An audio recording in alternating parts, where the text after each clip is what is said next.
थानाय एनडिपि बिथांमोनखौ हगारनायजों लोगोसे केस उइथड्र खालामनांगौ बे गासै एजेन्डाखौ लानानै जों गाबोनो गासैबो कारनाव थाखानाय एसटिफोरखौ लोगोफोर फुंबिलि समाव गोदान मोनसे आपडेट गोदान मोनसे भिडिअ लाना फैलायबाय नोंथांमोननि थाखाय लोगोफोर जिहेतु जोंहा मानगोनां एबसुनि प्रेसिडेन्ट दिपेन बर'आ मोनसे प्रेस मिट लानानै खोथा बुंनायखौ जों नुनो मोन्दों बा खोथा फोरमायनायखौ जों नुनो मोन्दों बिथाङा जितु जोंनि बिटिसि हालामनि खोथा बुंदों बेनिफ्राय बेयाव गोबां खोथा सावरायनाय जादों बा बुंनाय जादों जितु एसटि दाबि होनायखौ लानानैबो बेनि सायावबो खोथा बुंदों बेखौ नोंथांमोना बे भिडिअनि गेजेरजों नुनो मोनगोन फुल भिडिअ आं होनो थांगासिनो दं बेनिफ्राय मा बिटिसिनि माने जितु जोंनि मानगोनां रन्जन दैमारि सार जोंनि दावहारु जोंनिनो बर'नि सासे दावहारु होननानै जों बुंनो हायो बेखौ बख'नायनि खोथा बुंदों बेनिफ्राय गोबां खोथा बुंबावदों बिटिसि हालामनि थाखाय बा जितु गामि सोनाय बा गामिखौ सरजाबनाय बेनि खोथा बुंदों नोंथांमोना भिडिअखौ नायलांबाय आं फुल भिडिअ होनो थांगासिनो दं नोंथांमोना भिडिअखौ नायबानो अलरेडि मिथिखागोन आरोना लोगोफोर जों भिडिअखौ नायना लाग्रोनाय बेनिफ्राय सावरायफिनगोन मोननैमोन गिबि आयदाया जाहैबाय आथिखालाव आसाम सरकारा मोनद' हारिनो मरान मटक चुटिया आहम कच राजबंसि आरो टि ट्राइब आदिबासिनो गोदानै एसटि होनायनि थाखाय फैगौ 25 नभेम्बर 2025 आसाम विधान सभायाव जि मोनसे प्रस्ताब लाबोनायनि गेजेरजों आरो बिथांमोनखौ एसटि थिसननायनि थाखाय भारत सरकारनो जि मोनसे रिकमेन्डेशन हरनायनि जि मोनसे प्रि प्लान बा बिथांमोना हाबा मावबाय थादों आरो सारा आसाम नाङै मोनद' हारिनि गौथुमफोरा आफादफोरा हारि नाङैनो जि सोमावसारबाय थादों बे समाव दुलाराय बर' फरायसा आफाद आरो बर'नि गासै माहारियारि आफाद बर' हारि हिसाबै जों जिहेतु एबसुआ ट्राइबेल संघ आरो गासै मिसिं राभा टिवा सनवाल कसारि टेङाल देउरि कार्बि डिमासा मोन 14 माने एसटिनि आफादफोरा coordination committee of tribal organization of Assam सिटुआ हिसाबै बिगार आमब्रेलायाव जों बे इस्युखौ लानानै सिडलिं इस्युखौ लानानै जों जिहेतु माने होबथाबाय थादों आरो जोङो बादा होदों स्टेन्ड लादों जे कुनु कारनाव जे आथिखालनि थाखानाय एसटिफोरनि जिखिनि राइट्स एन्ड प्रिभिलेज कन्स्टिटिउशनेल जिखिनि प्रभिजन जोंनि पलिटिकल राइट मोनथाम सिक्स शिड्युलनि जे ट्राइबेलनि सिक्स शिड्युल बिटिसि बिटिआर बा कार्बि आंलं डिमा हासाव आरो अट'नमास काउन्सिल बिनि पलिटिकल राइट बिनि पन्सायत बिनि भिसिडिसि बिनि जि दायो एमसिएलए बबावबा माने एमएससिआव माने जेनेरेल मेम्बार बा कार्बि आंलं डिमा हासाव बेफोरनि जि पलिटिकल राइट एसेम्बलि आरो पार्लियामेन्टआव थाखाबाय फारसेथिं एडमिशननि बेलायाव मेडिकेल इन्जिनियारिं कलेजाव साख्रि बाख्रिनि बेलायाव स्कुल कलेज इउनिभार्सिटिनि एडमिशननि रिजार्भेशननि बेलायाव जों जिहेतु गासै दिगजों इक'नमिकेलि जोङो ससियेलि पलिटिकेलि कन्स्टिटिउशनेलि जोङो जिहेतु धंस जालांगोन बेखायनो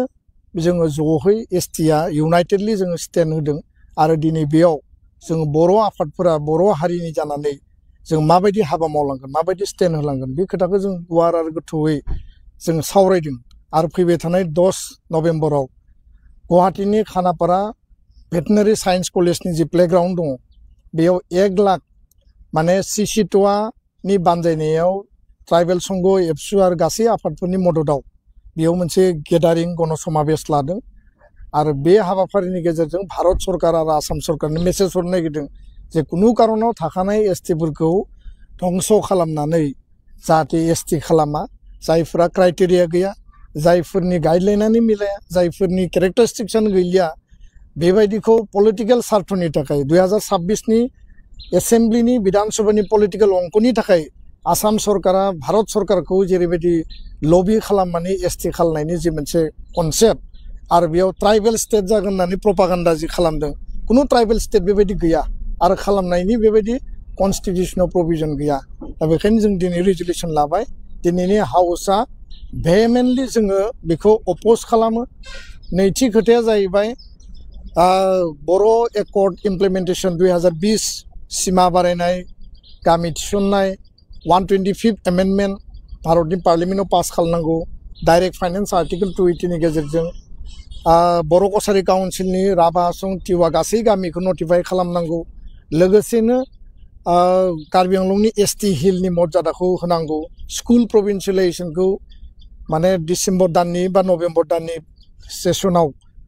बिल लाबोनानै बेखौ मावफुंनायनि खोथा सरकारा होदोंमोन फारसेथिं हा हु होनांगौ फरेस्ट राइट एक्ट 1500 कोटी टाकानि इनफ्रास्ट्राक्चार डेभेलपमेन्ट मावनांगौ जेलाव थानाय एनडिपि बिथांमोनखौ हगारनायजों लोगोसे केस उइथड्र खालामनांगौ बे गासै एजेन्डाखौ लानानै जों गाबोनो गासै जिल्ला हेडक्वार्टाराव रेली फर इमप्लिमेन्टेसन अफ बड' एकर्ड 2020 जों लादों आरो 20 आरो 21 तारिखआव गोदान दिल्लीयाव जों कन्स्टिटिउसन क्लाबाव जों सेमिनार लादों 10टा सिख सेडुलनि लिडारफोरखौ जों लेंहरगोन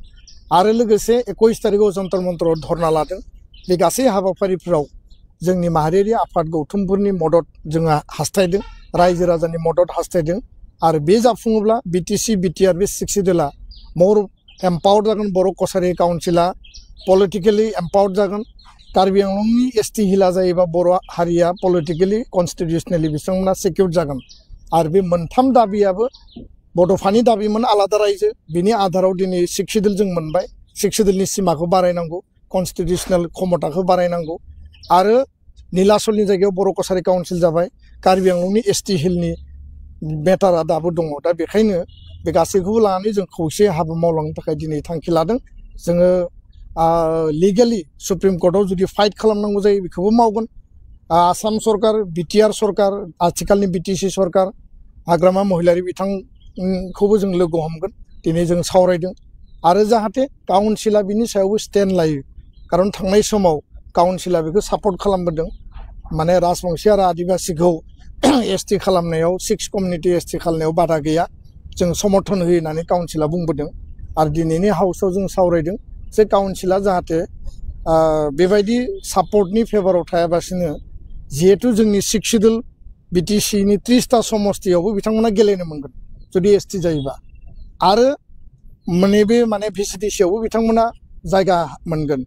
एसेम्ब्लि आरो पार्लियामेन्ट क'क्राझार लकसभायावबो बिथांमोना गेलेनो मोनगोन अब्ला जोंनि अस्तित्वआ मा जागोन जों रावबो हारिनि बिरोधि नङा बिथांमोना इक'नमिकेलि कन्स्टिटिउसनेलि पलिटिकेलि आलादा बिथांमोना अधिकार क्षमता मोनथों किन्तु जोंनि एसटिनि क्षमताखौ खर्ब बा धंस खालामनानै नङा बे खोथाखौनो जों बुंबोदों जों हारिनि बिरोधि नङा जों रावबो हारिखौ हिंसा खालाया किन्तु जोंनि एक्जिस्टिं राइट्स प्रिभिलेज कन्स्टिटिउसनेल आरो पलिटिकेल राइटखौ धंस खालामनाय खामानिखौ जाहाथे सरकारा मावा आसाम सरकार भारत सरकारखौ जोङो दिनै बे मिडियानि गेजेरजों जोङो दाबि दैखांदों आरो जोङो गोख्रोङै जोङो सोंखारिदों थ' लोगोफोर नोंथांमोना भिडिअनि गेजेरजों नुखाबाय आं फुल भिडिअ होखाबाय मा बुंदों बिथाङा जुदि एसटि दाबि होनायनि बेलायावबो बिथाङा बुंदों एसटिखौ बेफोरबायसा डाइरेक्टलि जोङो माने बिथांमोना जायफोरनोखि एसटि दाबि दं बिसोरो मोननो हाया होननानैबो बिथाङा प्रेसमिटनि गेजेरजों बुंदों आरो बेनिफ्राय गामि सरजाबनाय आरो गोबां खोथा बुंदों इडुकेसननि बागैबो एसे एनै खोथा बुंनाय जों नुनो मोन्दों नोंथांमोना अलरेडि भिडिअखौ नुखाबाय अब्लाबो आं एसे बुंनानै होबाय भिडिअखौ मोजां मोनदोंबा लाइक खालामदो कमेन्ट खालामनो बेनिफ्राय चेनेल गोदानबा साबस्क्राइब खालामनो हायो बिदिनो गोदान गोदान आपडेट मोनबाय थानो थाखाय लोगोफोर ना